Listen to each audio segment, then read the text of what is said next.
Okay, hi, good afternoon, everybody, and welcome to the first seminar in the summer 2024 series of the Digital Classicist London seminars. There's 5 seminars in this program so far. You'll find the program online. I think there's probably a link to it beneath the video here on YouTube. If you're watching us live, please feel free to use the live chat feature, which you'll find either to the right of or below the video, to say hi and make any comments you want to make, but also with any questions or comments which we can look at and respond to at the end of the session. The presentation will last about 40-45 minutes, I think we planned, and then we've got plenty of time for discussion afterwards if we like. The video is also remaining online afterwards, so if you're watching this non-live, also welcome. We're glad you're there. I'm sorry that you won't be able to be involved in the live discussion with us, but it's great to have you here anyway. So without any further ado, I'll introduce our first speaker, who is Professor Jaclyn Neel, Associate Professor of Greek and Roman Studies at Carleton University in Canada, and who is going to be talking about Rome from the ground up, Romulus and Remus on YouTube. Over to you, Jaclyn. Thank you so much for that kind introduction, and hello YouTube. I'm delighted to be here. This project couldn't have been done without a number of different people, so I'd like to start by thanking the Social Sciences and Humanities Research Council of Canada, who has funded this project, my 3 undergraduate RAs for the project, Alyssa Goswell, Pascal Lariviere, and Kristen Raymond, my PhD student who helped with a lot of the initial data gathering, Scott Coleman, who is doing his PhD in digital history here at Carleton, and Research Computing Services at Carleton, who provided subsequent technological support, including a major Python scraper that's allowed me to gather all of this data.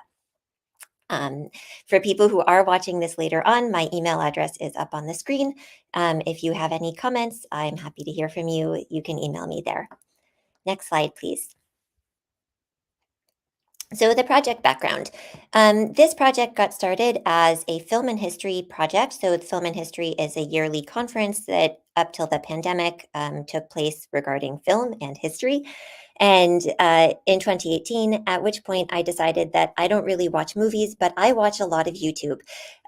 So for that conference, I decided to look into the project of my PhD dissertation, which was on the Roman myth of Romulus and Remus, on YouTube, and just to see what was out there and whether there was anything worth pursuing in more detail. And the answer is yes, there was. There was a ton, and a lot of the themes that I discovered in that initial foray in 2018 continue to drive some of my research questions today. So you'll be hearing lots more about them. In terms of previous scholarship, there's been a lot on the various threads that have come together to form this project. Previous scholarship on YouTube has primarily been focused in the advertising or medical and health sciences fields. So this research is really focused on accuracy and stickiness of messaging. This wasn't really something that I've been interested in. I approached this project as a historian, as someone who's interested in classical reception. I'll say a bit more about that in a moment, and in cultural memory, that is to say, the way that socially we remember as a group, influenced not only by the facts of the past, but also about the context of our own particular time. And so there wasn't really anything similar to this in the scholarship on YouTube. And I think that explains, at least to a certain degree, some of the differences that I will be discussing between my research and other YouTube research in this presentation. In terms of scholarship on reception, scholarship on classical reception is a huge and growing field. It's very diverse, but it is largely based on institutions. That is to say, particularly the scholarship on popular reception is focused primarily on movies, on TV, on comics, on video games, things that are put together by large conglomerates, not just one person with their single particular voice that's leading to a story. And so, again, from a cultural memory perspective, I was really interested in the amateur nature that we see of a lot of what is on YouTube. Although, as Bardell has recently shown, YouTube is actually becoming more professionalized every year. So starting from 2018 to now 2024, we've seen an increasing professionalization of videos on YouTube. Scholarship on teaching. Most of the videos that I'll be discussing today were actually school projects or were watched as part of an in-school project or homework activity. So the teaching aspect of YouTube is something that I've been extremely interested in. This is something which really has kind of exploded during the pandemic due to the lockdowns and the closure of many schools online. We saw a huge rush, or there's visible in the data, a huge rush of people coming to YouTube for teaching. And school was in 2018 and remains in 2024 a major focus of this research. Surprisingly, the kind of digital storytelling or desktop documentary aspect of research is somewhat underexplored, although social media in teaching is a very large topic. And then on Romulus and Remus and Roman mythology, there's a lot of different approaches to Romulus and Remus. I'm not going to discuss that very much today from the perspective of a classical historian, although if anyone has questions, I'm happy to answer them in the question period. But the primary approach that I want to focus on is the focus on comparative mythology. That is Romulus and Remus as they existed in a Mediterranean environment, in a world myth environment, including in an Indo-European environment, and how those aspects, those connectors between Romulus and Remus and other mythologies are felt not only by classical scholars, but also by viewers of this myth, by people creating these myths on YouTube, basically since the inception of YouTube. Next slide, please. So a quick overview of the data that I've gathered today. And so the data that this project is based on is approximately 800 videos. And these 800 videos came with almost 20,000 comments. So that's kind of the size of this data set. For the first half of this presentation, the data that I'll be discussing up till we get to the comments was scraped by Scott Coleman in August of 2022. And then once we get to the comments, some of that data has been rescraped and is currently being validated both in August 2023 and right about now. So my RAs are looking through that as we speak, if they're not here. For the purposes of gathering this data, my goal was really to get a wide net. So previous scholarship on YouTube, like I said, primarily in advertising and in the health sciences, have focused on just a small number of videos ranging from the smallest number that I've seen, which is 5, to a maximum of about 56. So compared to 800, really not that many videos. And that's because they were primarily focused on accuracy. And I'm not really focused on accuracy. I'm interested much more in the kind of representative nature of what is available on YouTube. And so for that reason, I cast a wide net. I looked for and created a playlist using the search terms Romulus, Remus, and Rome Foundation over the course of about 6 months, starting in 2021 to 2022. And those playlists were then scraped to come up with these 800 videos. Based on the most recent research into YouTube, which was done by McGrady et al. In the late 2023, this method of getting YouTube videos does seem to be more representative. According to their research, 87% of videos were seen by fewer than 1,000 people, including a large number of videos that have never been viewed. And I will say that I've definitely seen those. About 73% have no comments and 87% have no likes. And so this is very characteristic of the type of videos that we're seeing. Again, videos that often have been uploaded just as part of a school project. And for that reason, I've been characterizing the popularity of these videos in a few different ways. So, first is the question of views versus likes. For views, this is something which anyone can do. You don't need to have a Google account or a YouTube account in order to view a video. So, if we look at the diagram on your left hand side, which is coming from an article by Sui et al., who characterizes the three groups of people who use YouTube. The viewer is someone who either doesn't have a Google account or isn't logged into that Google account and is only able to view a video, but that view is logged and therefore it is enumerated. It's measurable. The problem with counting views as a measure of popularity is that views are affected by the researcher. So if I watch a video 3 times, I've now added 3 views, even just as one person, to that view count. So if I need more than one viewing to go through my video and collect the information that I want, I'm affecting my own research. So for that reason, views aren't particularly helpful, even though they are helpful in terms of getting that broad brush picture of how many times a video has been seen. Likes, on the other hand, use the sort of middle circle of that diagram. In order to like something, you need to have an account on Google. You need to be signed in, and therefore you are a user. And users can also comment. So commenters are always either users or creators. And you also have a number of other privileges as a user. So you can make playlists, for example. And so users kind of have this middle ground.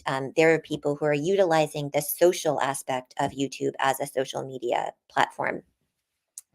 And then lastly, there's the Social Blade rank.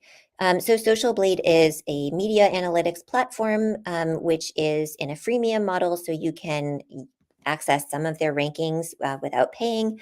And according to Social Blade, none of the YouTube videos on Roman history at all are in their top rankings. So the top 100 rankings are primarily in the entertainment and gaming space and music.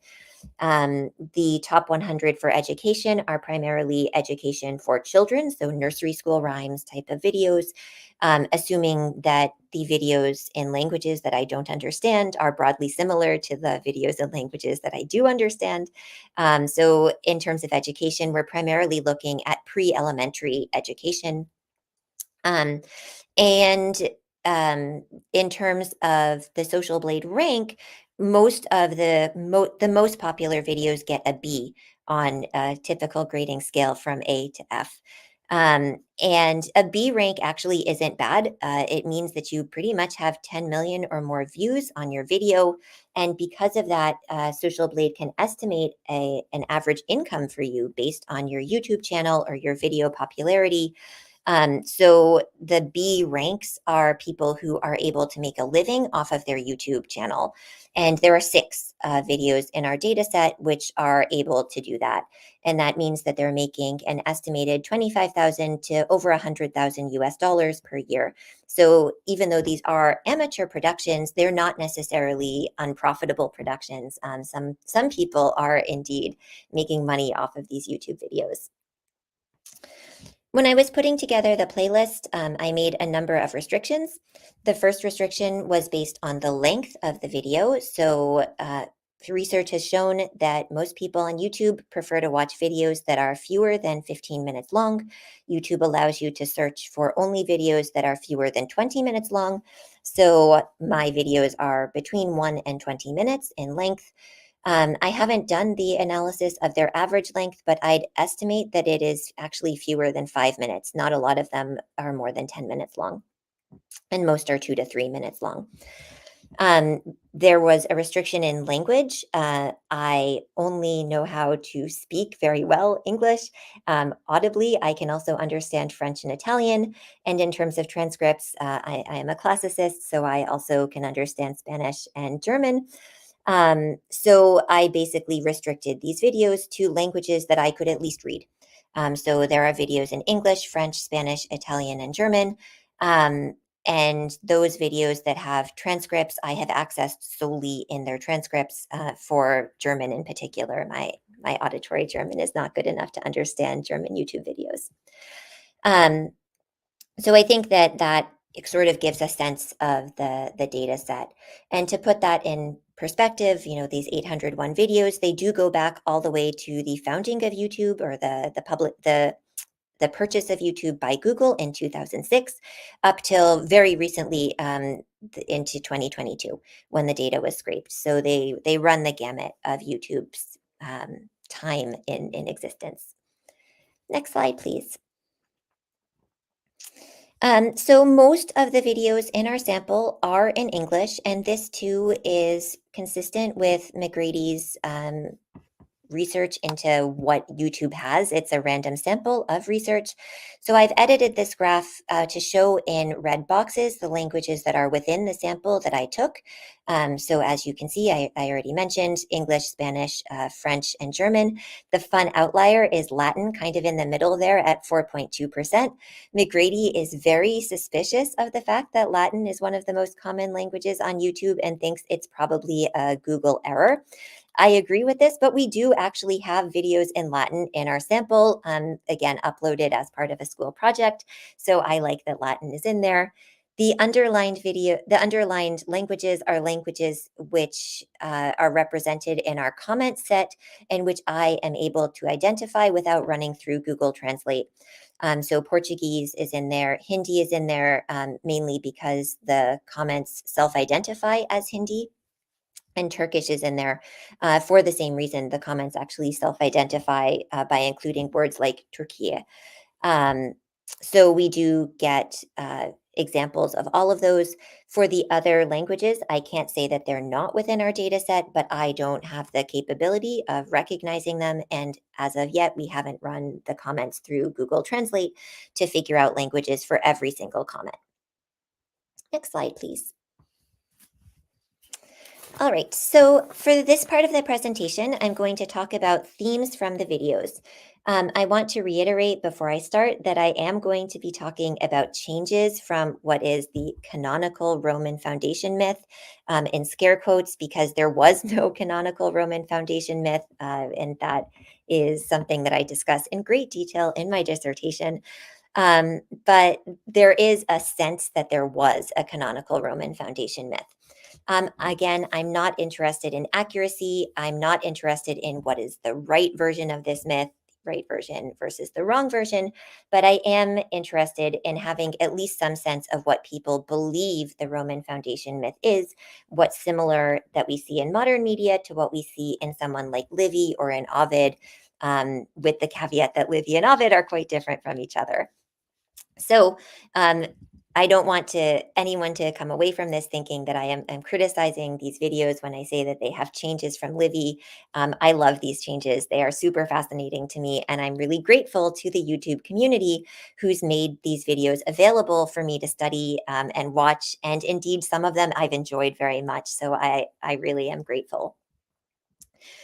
In keeping with the guidelines for social media research, I've referred to all of these videos by the column number that they take up in my video spreadsheet, so they're not linked to a username. I do include the year that they were published to YouTube because I think that's an important component of trying to understand kind of the data set as a whole. But I've tried to keep these as anonymous as I can, even though they were posted to a public platform. Based on viewing about 400 of these 800 videos, so about half the sample, there are 8 themes that appear in YouTube videos. And I'll be discussing 4 of these themes in more detail. So the 8 themes are that they are purposefully old-fashioned or archaizing, and we'll see these in our videos. That they use motifs from other genres, especially but not limited to science fiction and fantasy, generally more fantasy than science fiction, but we do see both. That they use comparative mythology, especially Greek and biblical comparative mythology, specifically Old and New Testament. But again, this is not exclusive. We see other comparative mythologies as well. That they focus on the physical rather than the sexual violence of the Roman foundation legend, that they use a Southern accent, which was surprising to me, that they refer to the city that was founded or would have been founded by Remus as Rheims, as opposed to Romulus's city of Rome, that they are focused on school, and then lastly, that there are significant changes to the story that can't be explained by any of the previous 7 themes. So a kind of miscellaneous grab bag story. And before I just show clips from these videos, I think it's probably helpful to give a quick rundown of the Roman foundation myth, as it is known canonically from authors like Livy, which is that a mean king kicked his brother off the throne and forced his daughter to become a Vestal Virgin, which was a special priesthood in Rome that required women to remain sexually abstinent for 30 years. Remus, Rhea, this daughter, was miraculously impregnated by the god Mars, gave birth to twins, Romulus and Remus. These twins were exposed in the river Tiber in order to kill them as prodigies, because they were born to someone who wasn't supposed to be sexually active. They were again miraculously saved, first by a she-wolf, then by a shepherd. And when they grew up, they avenged their grandfather and their mother by killing their uncle. At this point, their grandfather regained the throne. Romulus and Remus set out to found their own city and argued over one of a number of different things, but they got into some sort of an argument, and Remus died. In the course of this argument, the causes of the argument, who killed him, and what happened after that are extensively debated in Roman authors. But Romulus then became the first king of Rome, and that's sort of the Roman foundation myth. So that's what we're looking at as we go through the next several clips from videos that show some of these different themes. Next slide, please. All right, so the first theme that we're going to be looking at is the use of a Southern US accent, referring to pretty much anything in this video. For this video, the child in the video is portraying Rhea Silvia, the mother of Romulus and Remus. If we could play the video. Oh, golly goodness! My babies are gone! I'm so miserable.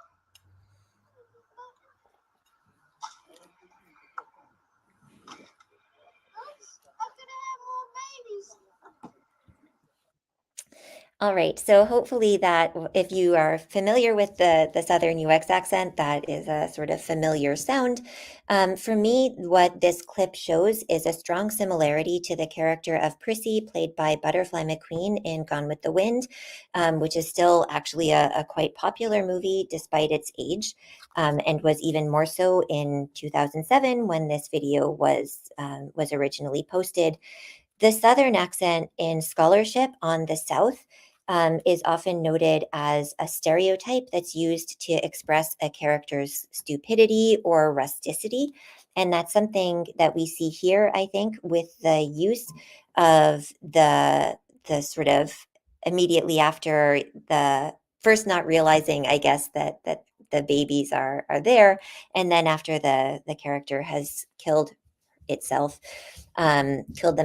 at the attempt to say, oh, well, I could have had more babies. This was sort of a silly thing that I did. So these two interpretations lead to different interpretations of Rhea than we see in Rome. So Rhea Silvia, the mother of Romulus and Remus, actually is more venerated, and does end up in some versions of the myth marrying a sea god. So a much more positive picture of Rhea than I think we would take away from this picture, which shows, I think, a more modern perception of Rhea's accidental pregnancy as being sort of the thing that a maybe less aware person or a more rustic person would experience.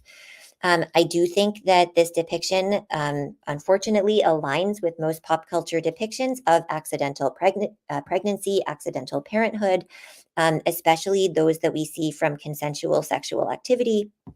And the sense that, this is something shameful, which is reflected by the choice of suicide, which isn't something that appears in the Roman foundation myth.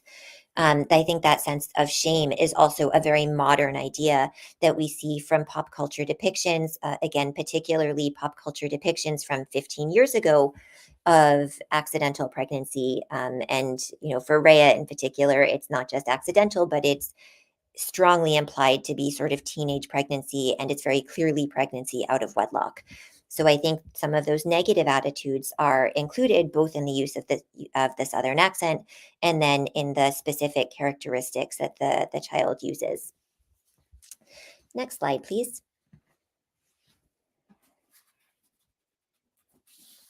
So the next theme that we're going to look at is for Greek and biblical themes.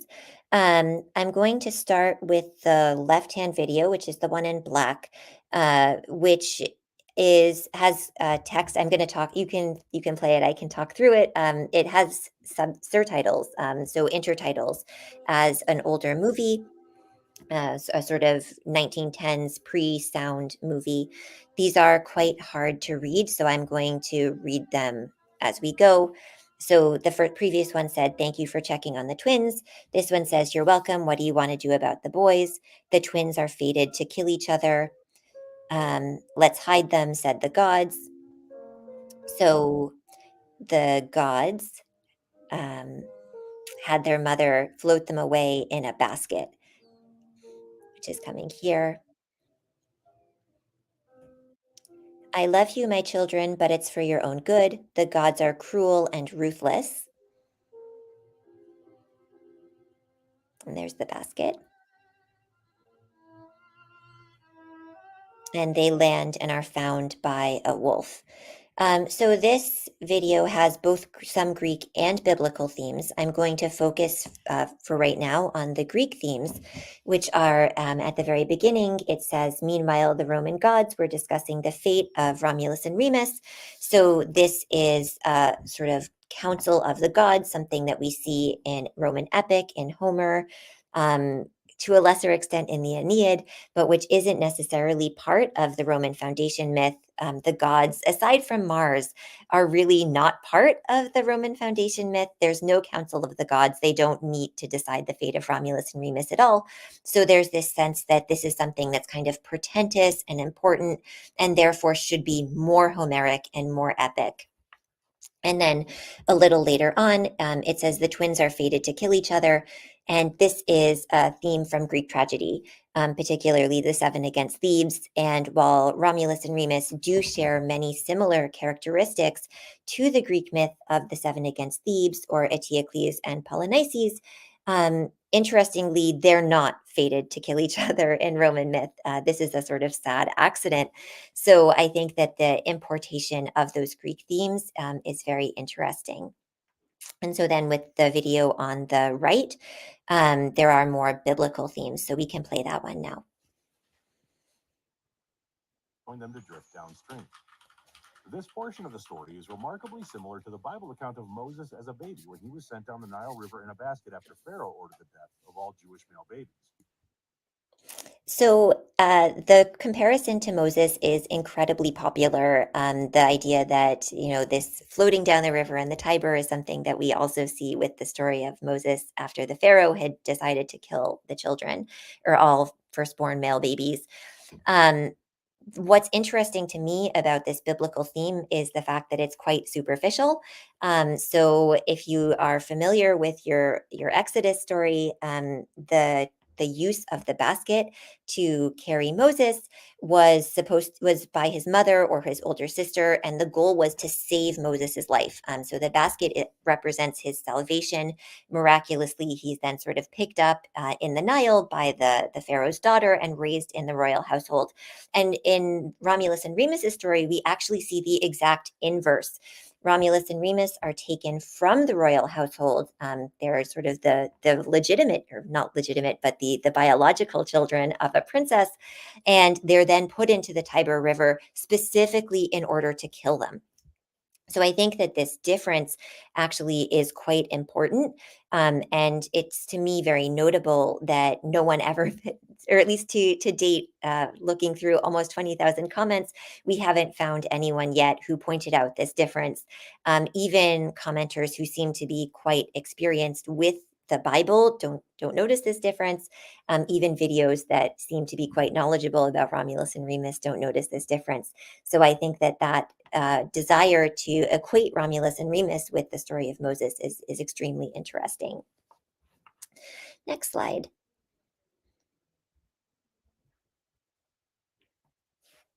Next slide, please. So the third theme is the influence of fairy tales, and particularly Star Wars. So on the left-hand side, this is actually just a still, but you get a sense of the fairy tale nature. Many years ago, in a land far, far away, a wise ruler by the name of Numitor ruled over the land. And this is, very sort of fantasy-esque.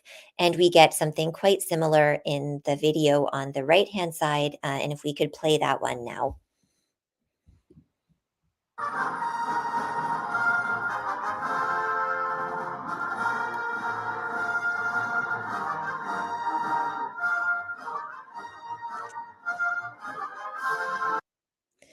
So that obviously is the Star Wars theme and the sort of introductory scrolling text that we see in Star Wars as well.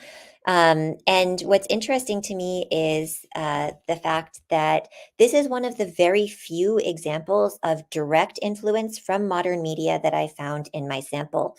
So when I first started to look into these videos, I really was expecting a large degree of influence from modern media. Even though there are very few screen depictions of Romulus and Remus. There was a peplum with Steve Reeves in the 1960s. And there's a very recent, 2021 Italian Italian movie on Romulus, and that's pretty much it. But I was still expecting to see themes like this one imported into the story. And I really haven't found very many at all. So there's this one. There's the lightsabers, which we saw previously, and there's another video that explicitly evokes Braveheart. But for the most part, the influence that we see is much more generalizing and thematic, like the still from the left-hand side, that just gives you this kind of sense of a fairy tale nature, or this sense of a sort of science fiction nature. And there's, in general, much more of that fantasy sense than that sci-fi sense. And so my hypothesis right now is that, much like we saw on the previous slide, that sense of trying to be old is something that the creators of these videos are trying to get across. So they can do this in a number of ways. They can explicitly invoke the Bible. They can have these sort of fairy tale themes, or they can have these kind of Greek tragic themes. And it's sort of expected that all of this is just old. And so it's really just giving off the sense of age. Next slide, please. And then for the last theme that we'll look at directly, the theme of school, if we could play the video. This version of the myth is based on Livy's account, a 1st century BC Roman historian, as translated by T.J. Luce. Livy recounts multiple versions of the founding myth. For brevity's sake, I've condensed and simplified it here. The founding myth is obviously puzzling for a modern audience in terms of ethics, morality, and the supernatural. But it was a bit of a head-scratcher for the Romans as well. Livy himself was skeptical about much of the story. So as we can see, this is what this version explicitly gives the source of Livy. And in fact, in the description of the video, the creator also cites Plutarch as well. So this creator has engaged in some research to create this video. The creator also discusses some of the choices and the difficulties that the Romans found in this foundation myth, discusses the plurality of the Roman foundation myth, which I appreciate. So even though this isn't true of all school videos, I thought this was a sort of good example of school videos. The creator didn't make this video for school, but as we can see in the comments, this video was used in a school setting. So the comments, I'll just read them quickly. This is fabulous. My Latin students will love it. Thank you. Great video. I plan to show it to my students. And then we have used this in school with a sort of thumbs up. By the way, this vid was used for my history class, so great job. This is a really excellent video, beautifully illustrated, accurate, following Livy, and just the right level of detail for my GCSE classical civilization class. Thank you. And then the last one on the right, who else is here for social studies work and who's in Ms. Orval class? So giving the exact teacher as well. So this is a theme that we see in surprisingly large, about 40% of our videos, either explicitly in the video or in the video description or in the comments, have some direct tie to school. And while this video and all of its associated comments are pre-pandemic, what we've found is that there's an explosion of references to schools in 2020 and 2021. Again, not necessarily surprising, but interesting for tracking not just what people think about Rome, but also how they're going to be exposed to these stories, both how they were exposed a few years ago and how they're going to be thinking about them moving forward if their first exposure to Romulus and Remus was not in a classroom, but was actually online.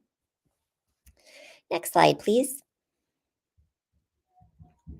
All right, so now I'm going to talk about the themes from the comments. The qualitative research on the comments is being done by my RAs, Alyssa Goswell, Pascal Riviere, and Kristen Raymond, and they've presented this research elsewhere, most notably at the Antiquity and Media Studies in 2023, which is also on YouTube, or will be on YouTube at some point in the future. So I'm not really going to talk about the qualitative aspect of the comments so that there's not overlap. I've been looking primarily at the quantitative work, or been doing quantitative work on the comments. So I'm going to primarily discuss that. I'd like to skip the next two slides so that I can look at the one, this slide, just to look at the one that explains how I've been working with these. So Research Computing Services last year made me a custom Python web scraper that uses the YouTube API. This web scraper is supposed to be posted to Carleton's website on July 2nd. So the address for that is up on the screen if you want to check it out yourself. But it basically just runs from the command line and it scrapes a variety of data fields, including the video and comment metadata, like the date and the time that the comment or video was posted, the username, the country that that person is from, the like counts, last activity date of the user, and so on, a video transcript if it's available. And so you can see the output of that file over here. And it also creates a network file, which can be used to relate the comments to the videos and create sort of a network around each video. At this point in my research, I haven't really done a lot of work with the networks, but so far I've seen that they largely cluster to the videos rather than having an intense network of commenters. And this too is pretty much in line with other other research that's been done on networks and comments. Next slide, please. To analyze the comments quantitatively, I first imported the comment file into Python and I then tokenized them using multiple languages. So again, there's a plethora of languages that appear in these comments. I limited the stop words and the detailed work that I've been doing to the languages which I can read. And also the NLTK doesn't work super well with foreign scripts. So things like modern Greek, which I would have tried to do, it didn't work very well. And that's something that I might be looking into in the future. So you can see a snippet of the code on the right-hand side of your screen, and then the output file on the left-hand side of your screen. So the code gives me a list of words in these comments that I can sort by frequency. And then I've gone through and manually collected the videos that I think carry or the words that I think carry content, like Rome or video or like, and ignored words that aren't really stop words but are not significant, like would and one. And that's a judgment call on my part, but that's sort of the framing for the quantitative work that I'll be discussing in the last 5 to 10 minutes of this presentation. Next slide, please. So After going through the process of tokenizing and collating all of the words, I created a preliminary sentiment and topic analysis. And it results in the graph that you see on the right-hand side. You can see the various topics listed on the left, but really I'm only going to be talking about the 4 categories that make up 50% of the data. So these are positive, the only sentiment category that makes that 50%, and then 3 topics categories: place, assessment, and time. In terms of the kind of notable things to say at this point, the positives ratio is roughly in line with what we've seen in other studies of YouTube. So previous studies of YouTube sentiment analysis, work that's been done by Madden and by Sui, have shown that about 80 to 90% of the language used in YouTube comments is positive. That's roughly what we get here. I've got about 83% positive, and that 7% is negative, and the rest is ambiguous or neutral. My data is a little bit different in the ambiguous and neutral point. So I have 4% negative and 16% that's ambiguous or neutral. I'm still figuring out if this is a real data point. Like, are we just nicer than the rest of YouTube, or people who do Roman myth? Are we nicer? Or whether this is an artifact of calculation. So for example, in Madden's article, their group considers lol to be a positive marker, whereas I consider it an ambiguous marker, because to me, lol often seems to be quite ambiguous. It's often sarcastic, and it's difficult to kind of tell whether something that expresses sarcasm is being used sarcastically from a single word work like this. Next slide, please. So these are some of the topics with the example subtopics. So positive, like, love, emoji. We have no negative emoji. We've got like heart eyes, various sizes of smile, good, well, great, amazing, and thanks. The most common comment that we get is a simple thanks or thank you. Some various places, some various times, and I'll be going into some of these in more detail. Next slide, please. So in terms of place and time, the one thing that I want to make sure that we bring up is the amazing prevalence of Greek and Greece in this myth that has nothing to do with the Greeks or with Greece. So if you look in kind of the center right-hand side under place, I know if you have a small screen, this is probably very small, but the very, very large bar is Rome, and the bar immediately to the left of that is Greece. So Greece is actually our second most common word or words. It's about half as many mentions as we get with Rome altogether. Rome and Italy. Italy's the one on the far right. And then the other thing that I thought was interesting about this graph, if you look at the boxes in purple, the largest box, the sort of next to far box on the right-hand side is world, while the one next to it to the left is west or western. And then the purple box to the left of the red boxes is Europe, European, Europeans.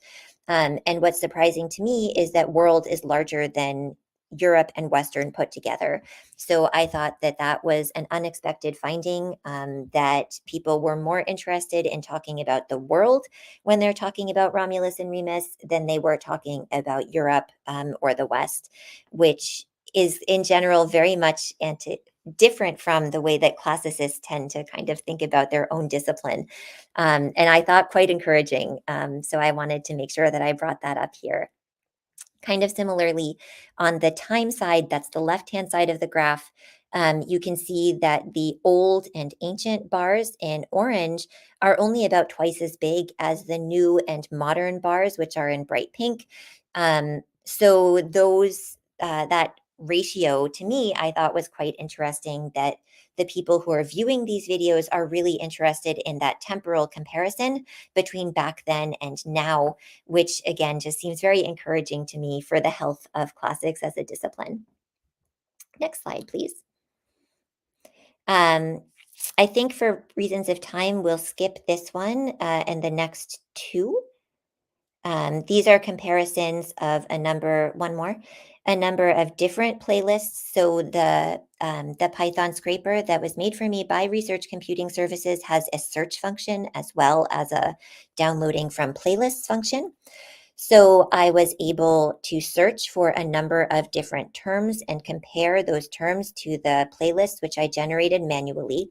So you can see those terms on the axis of this graph: classical civilization, the foundation of Rome, Remus, Romulus, Roman foundation, Western civilization, and then two that I threw in there to see what interesting things came up: European identity and Western identity.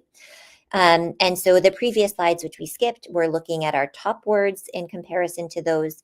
But I really want to make sure that we have time to talk about the language terms, because I thought this was very interesting as well.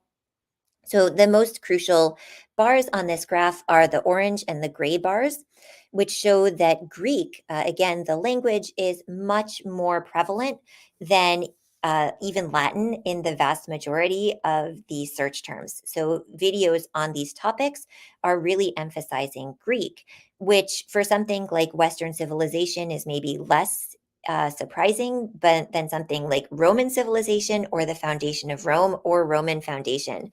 But I thought that was very surprising, and the small size of Latin in the searches on the Roman foundation or the foundation of Rome, to me, was also quite surprising. However, because these are based on searches, there isn't a standard number of comments or words in each category. So I also looked at this as a function of the total comments. So how these terms appeared as a percent of the total. And that's the next slide. So next slide, please. And as you can see, this trend actually is largely the same. So when we look at my language category as a percent of the total comments in these categories, we still see a huge prevalence of Greek, much more than what you might expect. Even in our Rome Foundation, Roman Civ, Foundation of Rome playlist, Greek has a much greater importance, or at least is mentioned a lot more times than Latin. And to me, that was really surprising. The only places where this wasn't true was in the playlists, which I manually collated, and in Western Civ, which actually gives a slight preference to Latin. And I'm going to assume that that's because of the Catholic Church. So I thought that was interesting too, also because when we think about Western civilization, I feel like people do tend to emphasize the Greek side rather than the Roman side. So it was interesting to see that reversed. In this graph, the reason why the Remus is so small compared to the Romulus is because there is apparently a video game that has to do with Remus. So just those games, or there's a character in a game that has to do with Remus. So those terms just don't show up in the comments because they're not actually about Rome. And the variable appearance of story in the blue, to me, is quite hard to understand, as is the vast difference that we can see between the foundation of Rome, the second from the left, and the Roman foundation, the third from the right, where, as you can see, they just have this huge difference in terms of what their comments say. And in fact, they also have a very distinct difference in terms of what their videos show. So these two terms give you totally different, not totally different, but substantially distinct sets of videos. Next slide, please. And this is just those same two graphs shown side by side to reiterate that this was, pretty interesting. Again, particularly the differences between the playlists and the searches, and between the Roman Foundation and Foundation of Rome, which have roughly the same number of comments, but these incredibly different results. Next slide, please. So what am I doing after this? So I have a bunch of things that I still want to do with this data set. As I said, I'm still validating the new searches of data. So we've rerun all of the searches that were done in 2022 and 2023, and they are quite different. So these videos are very live. Just to put this in perspective, they have about 30% similarity at the most between 2022 and today. So there are videos being uploaded, there are comments being deleted, there are comments being added. They are still very dynamic videos in terms of viewers and in terms of commenters. So because of that, in addition to kind of keeping track of the videos that I have, I'm interested in going through and doing a topic modeling of the comments. I did this manually. If I did it computationally, would I come up with different results? That also is interesting to me in terms of my own researcher bias. I'd like to look at examination of civility and incivility because, as I said, my preliminary results show that the classical videos are much less negative than standard YouTube videos. So I'm interested if I look into actual language that's been used for incivility, is this true? I haven't touched my video transcripts yet, so I still need to do a statistical analysis of those. I've already talked about validating the data. I haven't really looked into the non-English language comments, so I would need to do those. And I haven't done that much work on the visual elements of videos. So not the content, but things like, is it live? Have they done a cartoon? Is it a digital scrapbook? So things like that. And I would still like to do a network analysis of commenters. So there is a lot that I still have to do just with this data set and with the others that I hope to work on in the future. There's a lot here. Next slide. So thank you for listening to my presentation. These are the people who I distinctly referenced by name if you're interested in learning more about their research and some of the things that they've done. And if you're interested in the topic more broadly, like I said at the beginning, I'm happy to take questions either now or by email. Thanks so much. Thank you, Jaclyn. Wonderful, wonderful presentation, wonderful overview of the topic. Thank you very much.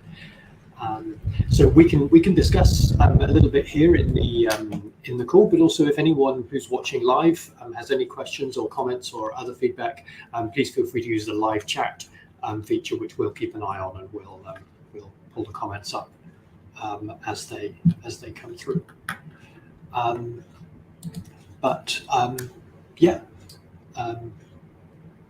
I've sort of got several comments, but I'll see if anyone else wants to ask something first.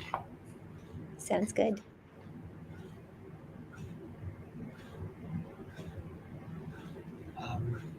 Well, maybe while we're waiting to see if anyone has anything, I can ask a very small point. It just occurred to me when looking at your sort of one of your last statistical points about the prevalence of Greek, the slightly surprising prevalence of Greek over Latin. I wondered if part of that can be explained by the fact that Greek can refer both to the language and the culture, whereas Latin only refers to the language. And if you wanted to talk about the culture, you'd say Roman. So if you added together the Latin and Roman, would that change that? The prevalence of Greek in comparison very much? So that is one of the problems with the kind of isolated statistical analysis. I haven't looked at trying to tease out the Greek culture versus the Greek language. When we look at Roman and Rome and Italians, we do have more Greek. We do have more Rome than we have Greek. But the largest number of those comes from Rome, the city, rather than Roman, the culture. So yes, it probably does make a distinction, but I'm not sure about the exact breakdown in terms of what they're talking about with Greek. Yeah. My other concern about this surprising answer is that I am pretty sure, just from memory of reading the comments before I did the analysis, that at least some of it has to do with Greek authors writing on Rome. And so there's kind of a problem of how you want to interpret that, because it is still a reference to the Greek language and the Greek culture, but it's also about Rome. And that to me is the more difficult distinction that I'd want to tease out, because if there are people talking about Greek culture in a Roman context, to me, that's quite similar to talking about kind of Greek versus Latin, because they're still in a way emphasizing the Greekness over the Latinness or the Romanness. It also shows an understanding of the concept of classics, doesn't it? That It it's does. not just ancient Rome, but understanding that Greece and Rome have this. And it was in one of the slides that I passed over for time, but some of the commenters are incredibly well informed about Roman history and Greek culture. So the slide that was the one very large block, that commenter has commented on several of our videos and is aware of Etruscan, knows Greek terms. So in the quote that I have on the screen speaks about Hero Julia. So, someone who is clearly at least an undergraduate degree level, like has graduated, if not a master's degree level of classical studies, and is sort of sharing this information on YouTube. So there definitely are some very well-informed commenters.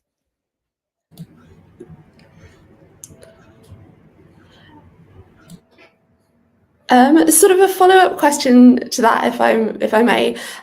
So I was wondering if you did find Etruscans or names of any other sort of ancient groups mentioned very much in the comments. Was that something that was significant at all, or was it only in these sort of really rare, especially well-informed examples? So there are some exceptionally well-informed examples, like the commenter I just discussed, but on the whole, no.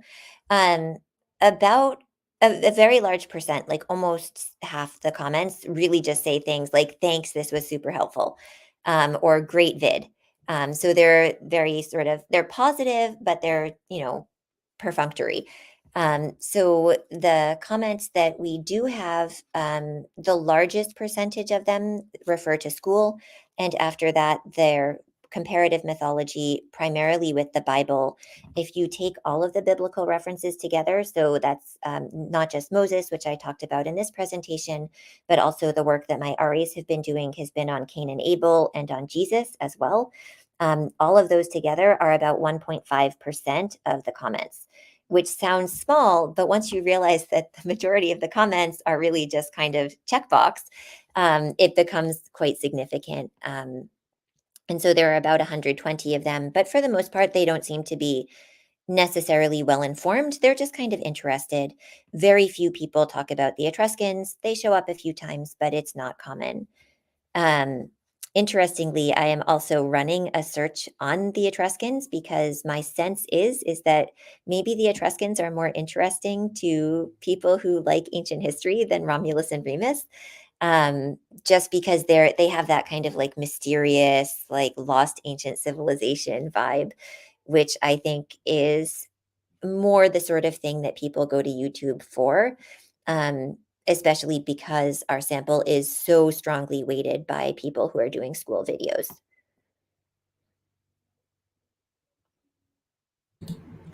There is a question from YouTube. All right. Is it possible that the video of the boy, the first one we showed, is actually from the South rather than an assumed accent? No, that child does speak elsewhere, and I know the country. So no, that person is not from, or if that child were from the South, they had moved to somewhere very different. So I'm pretty sure it's a put-on accent. We do have videos from the South, though. There is a great one that I didn't show because we were already short on time, where they're on a farm and everyone in the video is speaking in a Southern accent, and they are located in the US, so I'm going to assume that they are somewhere in the South. And they have a sort of Romulus and Remus visit their family theme. So because they were raised by wolves, they obviously also have like friends who are donkeys and sheep. And it's a great video. It doesn't really fit into any of my themes, unfortunately, but it was one that I truly enjoyed watching. It was very funny. That's very nice. Yeah, I was wondering a bit about some of the other sort of genres and types of video that you had, because you talked about videos that were specifically school projects or educational videos, and that you seem to be focusing especially on amateur videos of one kind or another, whether they were produced for school projects or not. Well, did you also find any material that was relevant to your study in some of the slightly less well, I mean, it could still be amateur, but less general, less just somebody goofing around, as it were, style videos, such as music videos, or people doing drama, people doing comedy? So I think those are two slightly different questions. So we have a lot of genres, even from the school videos. There's a lot of drama. A lot of people put together a play as part of their school assignment. And there are comedic school videos as well. There's one of the ones that's in Latin is a kind of trailer that's very like action movie, but like Oscar, clearly going for the Oscar type of drama, between Romulus and Remus, which I quite enjoyed, and says very like in the description, it says like, this is for my Latin 3 project, and it's based on Ovid, and it's quite good. And then there are also videos that are produced by non-amateurs, or people who are taking YouTube more seriously, let's say, in trying to reach that monetizable, like you're able to make money from your YouTube channel. And I did show some of those videos. So the video that had the comparison to Moses in Egypt is from a history documentary channel that specifically focuses on ancient history. So I think they are sort of quasi-professional. And the very last video that's listed under school is from a channel that's largely now defunct, but has only educational videos. And in the comments actually says, like, I basically stopped doing this because the effort to make the videos wasn't worth the amount of money that it brought in. So was trying to become professional and just decided it wasn't worth it. So we do see a lot of the same themes in those more professional videos as we see in the school videos. And what's surprising to me is that for the purposes of the students who are there, it doesn't seem to matter who's making the video. So they don't pay more attention to amateur products or to professionalized products. They're largely just like, they find what they like. And one of our most popular videos was a project that was made for class and has hundreds of comments saying, oh, this was so great. Like, I use this for class, or I'm going to show this to my students. But it was made by a student. So I don't see a huge correlation there.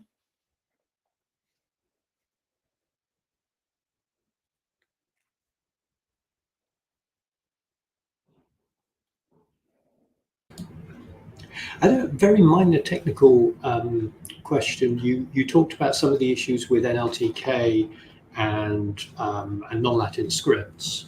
I wondered if you'd looked at CLTK, if that was any use to you. I know that's specifically focused on ancient languages, so maybe I hadn't that actually. At least must surely have proper Unicode support. Greek. Yeah, I honestly hadn't thought about that, but that's definitely something that would be a good idea, just because I feel pretty confident that I could read modern Greek if I were to see it.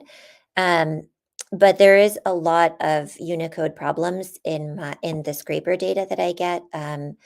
Even things that I feel should be simple, like the aigu accent in French and in Italian, comes through in a kind of garbled way.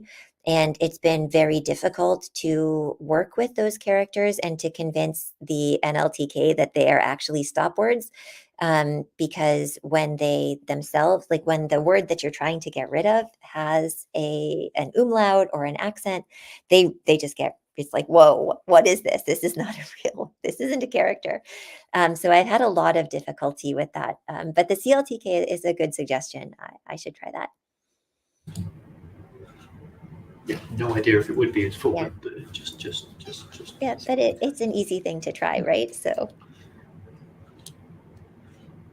Sadly, I doubt you'll get many people writing comments in ancient Greek or Hittite. But, no, that is true. But we do, like, we have videos in Latin, so there could be comments in Latin.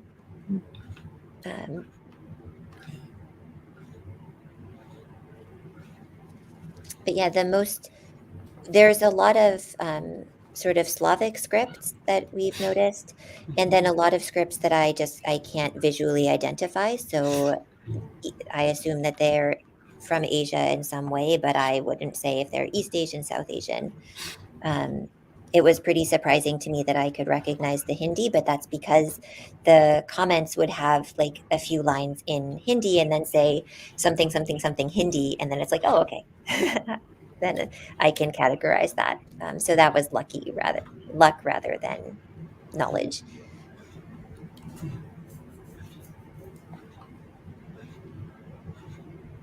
Katie, did you have anything else? I don't want to monopolize the questions.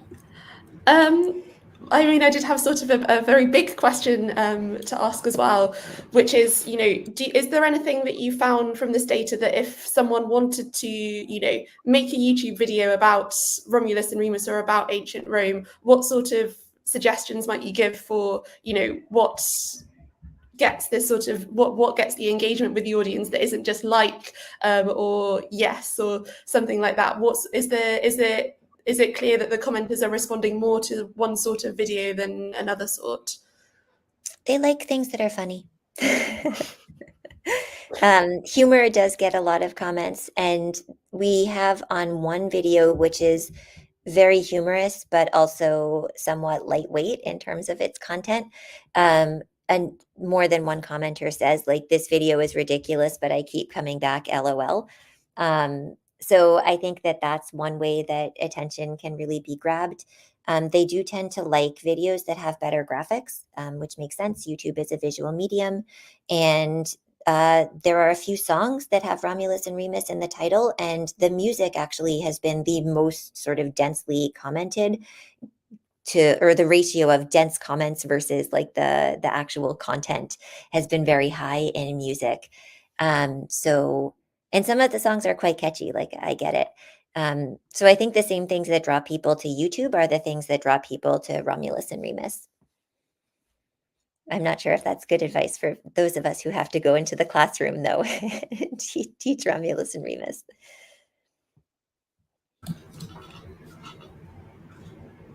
Yeah, I feel like you've probably answered this question with your slide about future research, which included the question of civility and incivility.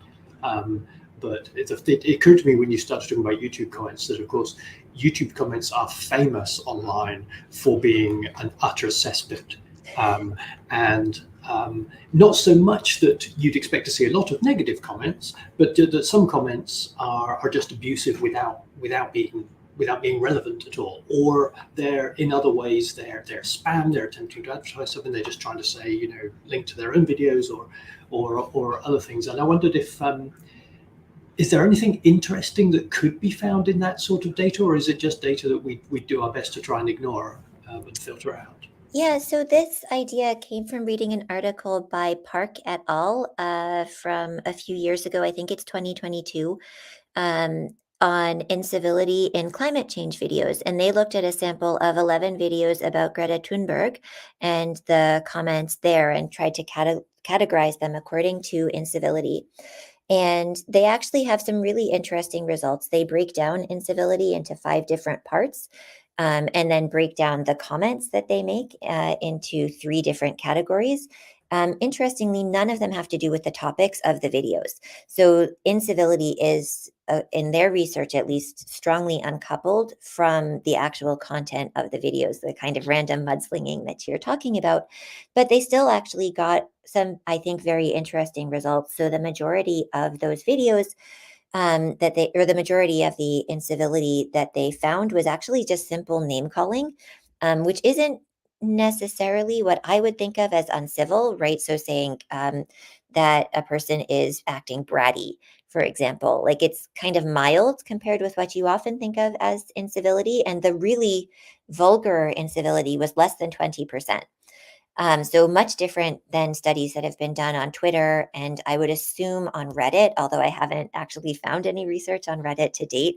My experience with Reddit tells me that they would have more vulgarity. And they said that although no one's done a study on this on YouTube, only about 10 to 15% of comments on Twitter are bots. So they estimate it would be the same on YouTube. And what they found for climate change videos, at least, was that about 50% of the comments are uncivil, but they don't really have anything to do with the video. And they're largely personal attacks at Thunberg. So I think our videos are different from in the sense that there isn't actually a lot of name slinging. Most people are quite civil in the playlists.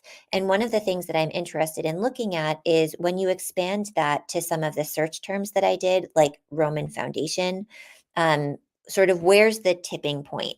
So if people at Romulus and Remus are, 80% happy, 16% ambiguous, and 4% mean, when you expand that to Roman foundation, when we have stories of people like Aeneas and you have to raise questions of Orientalism and migration, does that percentage change? When you expand it a little bit further and you go to Western Civ and you get colonialism and decolonialism, does that change, or how much does that change? When you expand it even further and get to Western identity, where do we get to the point where it's at 50%? Is it something that's as contentious as climate change, or is it earlier? So that's one of the things that that's why I'm interested in civility. I think in general, the people who are working on our playlists are actually astoundingly nice. And it's been nice to read them for that reason. Cool, thank you.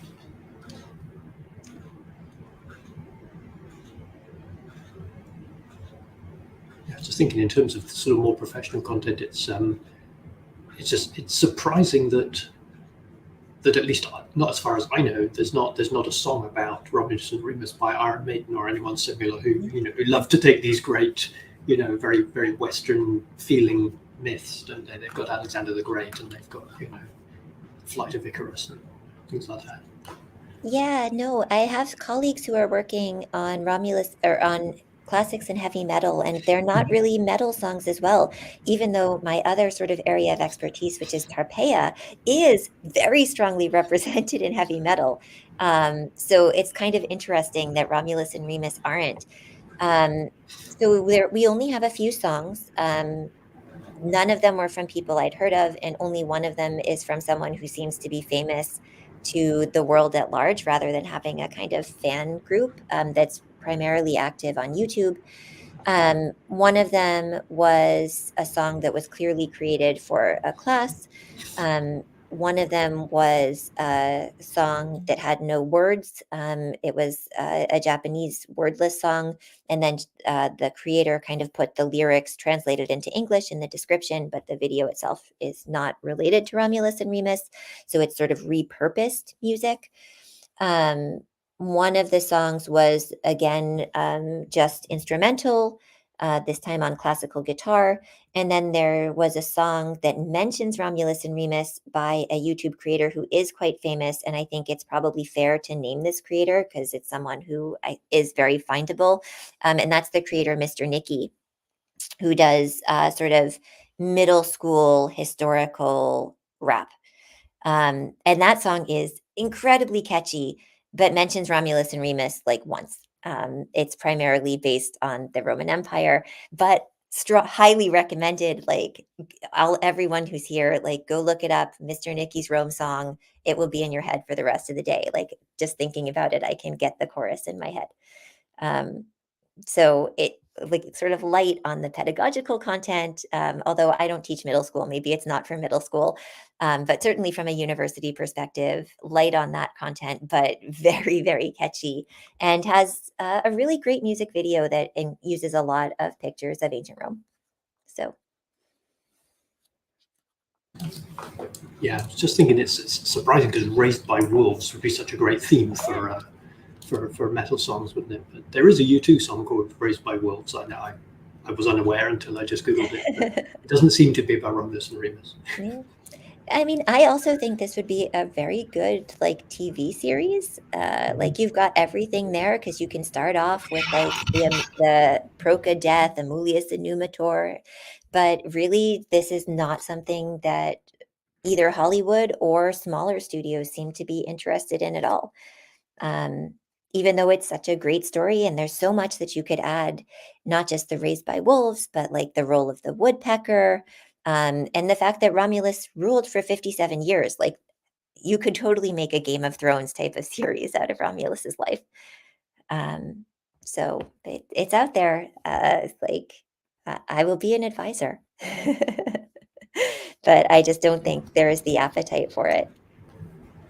I guess the answer is we have to make it, right? Yes, that's it. The classicists get to work.